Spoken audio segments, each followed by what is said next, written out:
I will be showing Revfer's capability to generate customer engagement content for small business owners. I log in into an account and then post a review on a test business that I've already created. I'll post a two-star review that will trigger a social post, a FAQ, and a review response.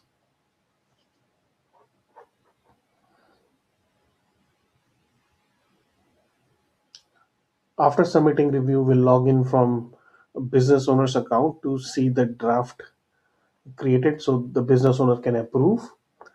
The content we generate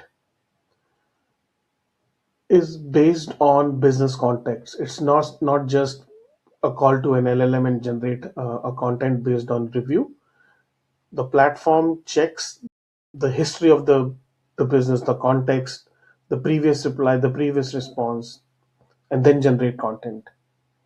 See the FAQ, social post, and review responses are generated.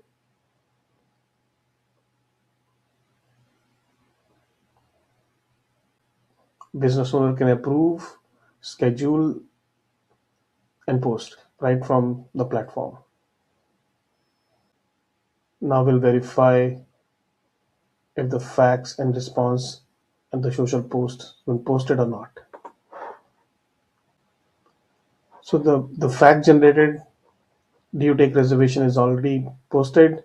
The review response is also posted, and we'll see the social post now.